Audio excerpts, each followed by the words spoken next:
ذكر وموعظة ونور فيه شفاء للصدور وشفيعنا يوم النشور. الحمد لله وحده والصلاة والسلام على من لا نبي بعده. أما بعد فأعوذ بالله من الشيطان الرجيم. بسم الله الرحمن الرحيم. وما كنت تتلو من قبله من كتاب ولا تخطه بيمينك إذا لارتاب المبطلون بل هو آيات بينات في صدور الذين أوتوا العلم وما يجحد بآياتنا إلا الظالمون. صدق اللہ مولانا العظیم۔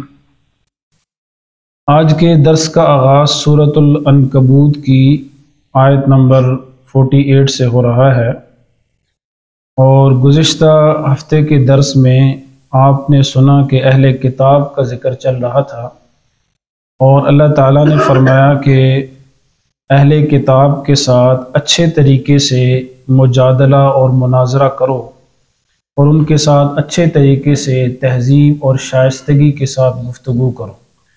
اور پھر اللہ تعالیٰ نے کچھ اہل کتاب کی تعریف بھی کی، فرمایا کچھ وہ لوگ بھی ہیں اہل کتاب میں سے کہ جو قرآن کریم کی حقانیت پر اور اس کی صداقت پر، اس کے منزل من اللہ ہونے پر ایمان لائے ہیں۔ اب یہ جو آیت کریمہ آیت نمبر 48 میں نے تلاوت کی ہے، اس میں اللہ تبارک و تعالیٰ نے قرآن کریم کے منزل من اللہ ہونے کی بڑی عجیب دلیل ذکر فرمائی ہے۔ فرمایا دیکھو قرآن کریم اللہ تعالیٰ کی کتاب ہے، اور کیا دلیل ہے کہ قرآن کریم اللہ تعالیٰ کی کتاب ہے؟ فرمایا کہ آپ صلی اللہ علیہ وسلم قرآن کریم کی تلاوت کرنے سے پہلے لکھنا پڑھنا نہیں جانتے تھے۔ آپ صلی اللہ علیہ وسلم نہ تو آپ کی جو 40 سالہ زندگی تھی، نہ تو آپ نے کسی معلم اور کسی استاذ کی شاگردی اختیار کی، نہ اس سے رسمی طور پر تعلیم حاصل کی، نہ کچھ لکھنا پڑھنا جانتے تھے، یعنی امی تھے۔ لیکن باوجود امی ہونے کے، امی کسے کہتے ہیں؟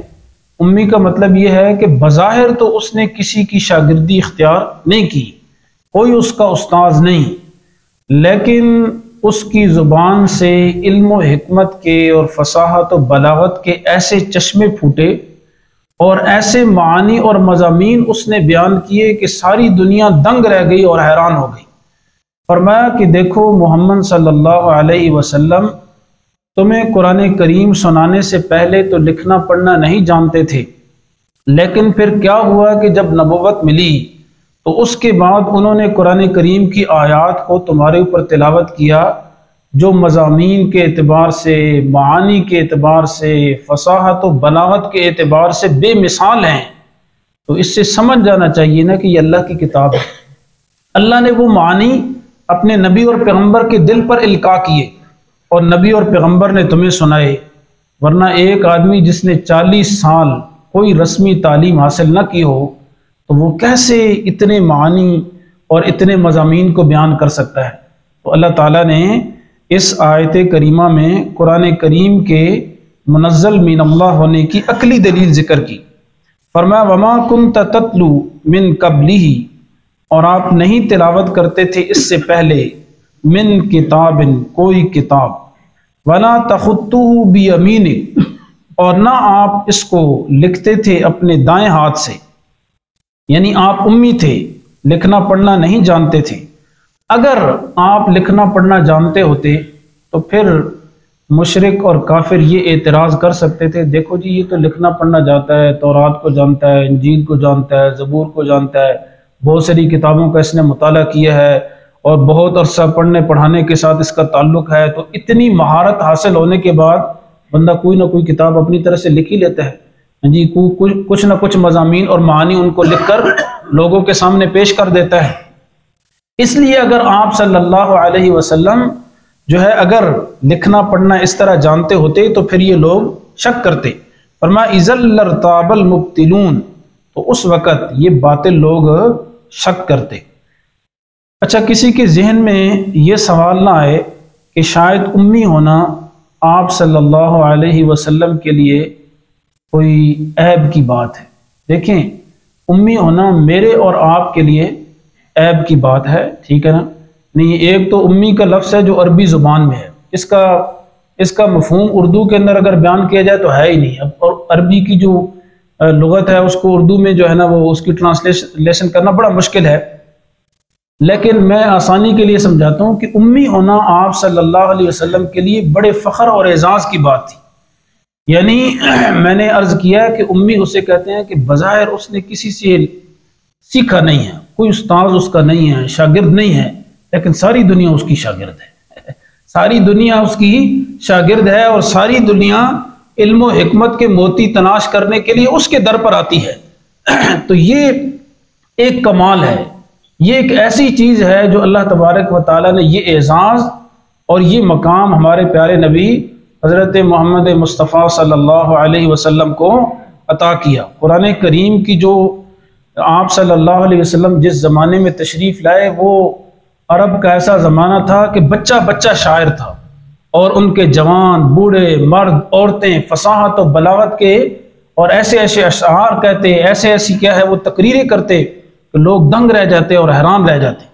تو آپ صلی اللہ علیہ وسلم نے جب قرآن کی تلاوت ان کے سامنے کی، ان کو قرآن پڑھ کر سنایا، تو وہ اپنی فصاحت و بلاغت کو بھول گئے، ان کی ساری کتابیں دھری کی دھری رہ گئی، ان کا سارا علم وہ ایک سائٹ پر رہ گیا۔ کہنے لگے کہ یہ کیسا کلام ہے، یہ کیسی کتاب ہے، یہ کیسا علم ہے جو ہم بھی بڑے فصیح ہیں، ہم بھی بڑے کیا ہے یعنی علم کو جاننے والے ہیں، لیکن اس بندے نے اور اس آدمی نے جو کلام ذکر کیا ہم اس کا مقابلہ نہیں کر سکتے۔ اس لیے قرآن کریم کی سب سے چھوٹی سورت انا اعطیناک الکوثر جب یہ نازل ہوئی تو کسی صحابی نے اس کو لکھ کر بیت اللہ کی دیوار پر لٹکا دیا۔ اب یہ 3 آیتوں کی سورت ہے، انا اعطیناک الکوثر فصلی لربک وانحر ان شانئک هو الابتر۔ تو وہاں سے عرب کا ایک بہت بڑا شاعر گزرا، اس نے نیچے لکھ دیا واللہ ما ھذا کلام البشر، اللہ کی قسم یہ کسی انسان کا کلام نہیں ہے۔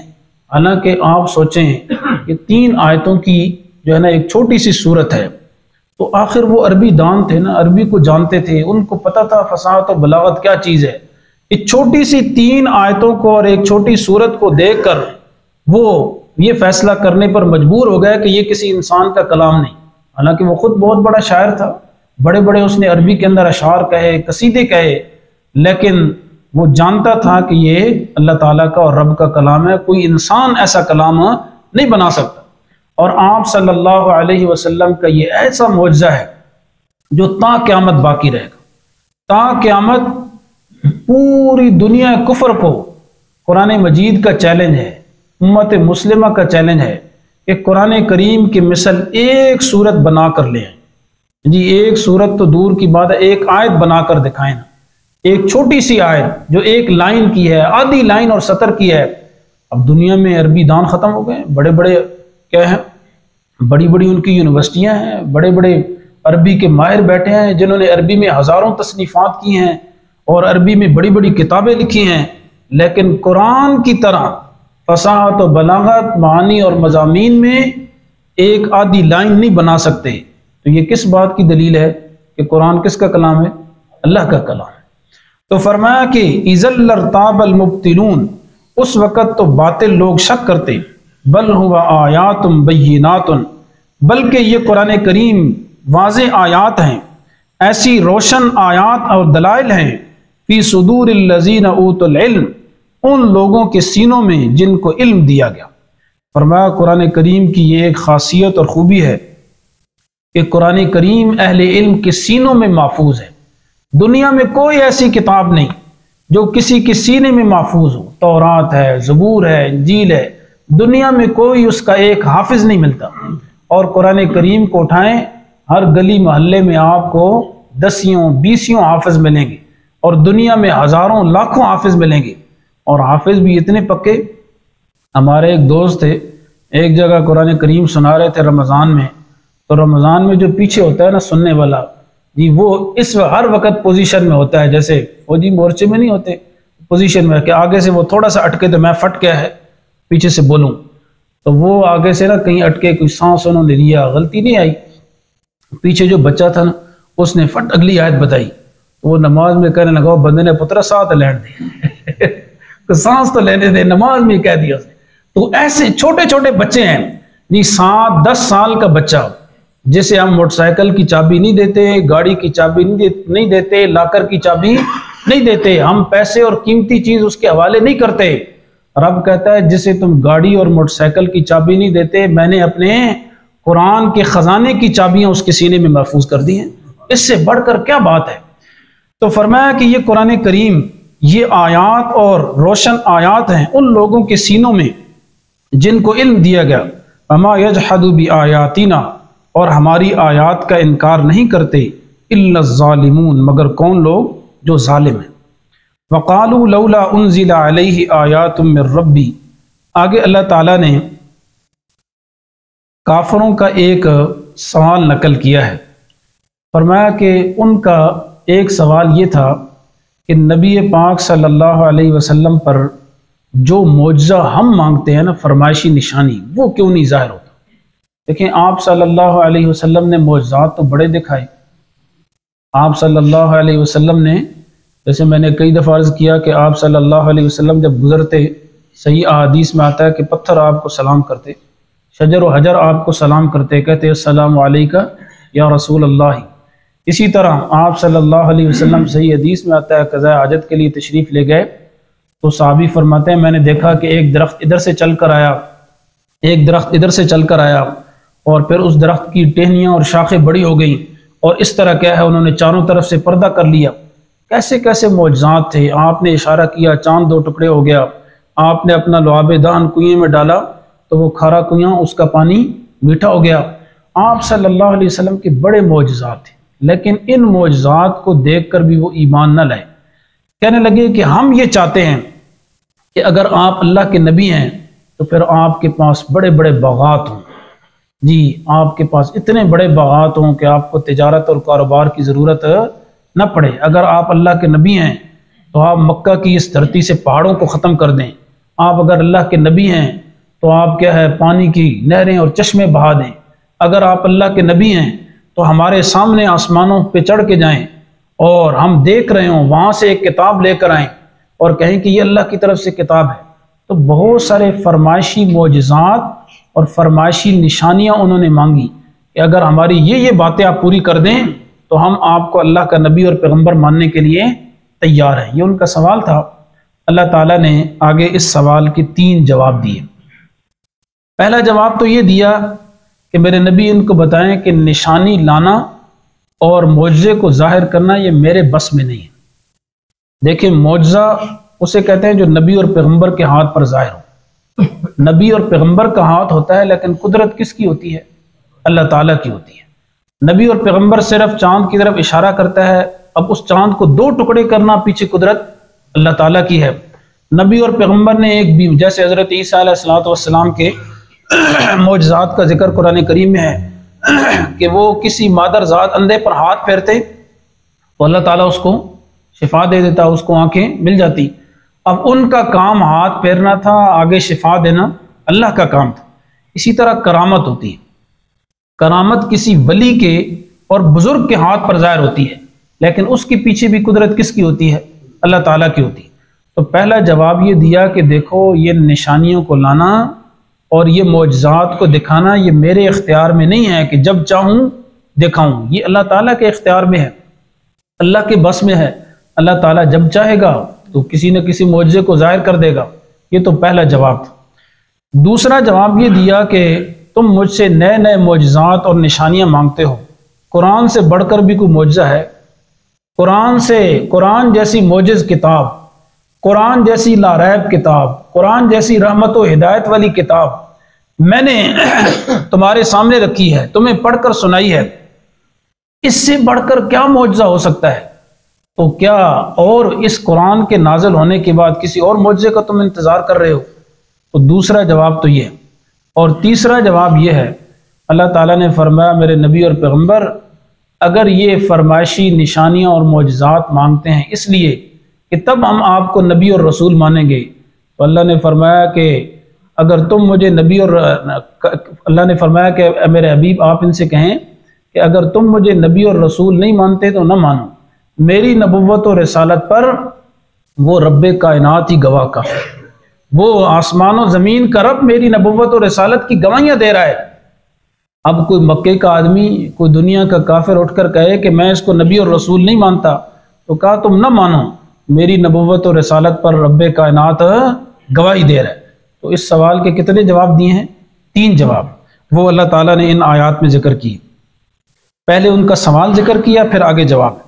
تو سوال یہ ہے شکوہ، وقالو اور کہتے ہیں لولا انزل علیہ کیوں نہیں نازل کی گئی محمد صلی اللہ علیہ وسلم پر آیات نشانیاں، یعنی وہ نشانیاں جو وہ خود چاہتے تھے، وہ نشانیاں من ربی اس کے رب کی طرف سے۔ تو اس کا پہلا جواب قل میرے نبی ان سے کہیے انما الآیات عند اللہ، بے شک نشانیاں اور معجزات ان کو ظاہر کرنا وہ کس کے اختیار میں ہے؟ اللہ کے اختیار میں، وہ اللہ کے پاس ہے۔ وَإِنَّمَا أَنَا نَذِيرٌ، بے شک میں تو صرف ڈرانے والا ہوں، مبین واضح طور پر، میں تو کھلا ڈرانے والا ہوں۔ دوسرا جواب دیا کہ قرآن سے بڑھ کر کون سا معجزہ ہے؟ اولم یکفیہم، کیا ان کے لیے یہ کافی نہیں؟ انا انزلنا علیک الکتاب، کہ ہم نے آپ پر کتاب کو نازل کیا، قرآن کریم کو نازل کیا، یتلا علیہم، جو قرآن کریم ان پر تلاوت کیا جاتا ہے، ان فی ذالک لرحمہ، بے شک قرآن کریم میں رحمت ہے، وذکر اور نصیحت ہے، لقوم اس قوم کے لیے، یؤمنون جو ایمان لاتی ہے۔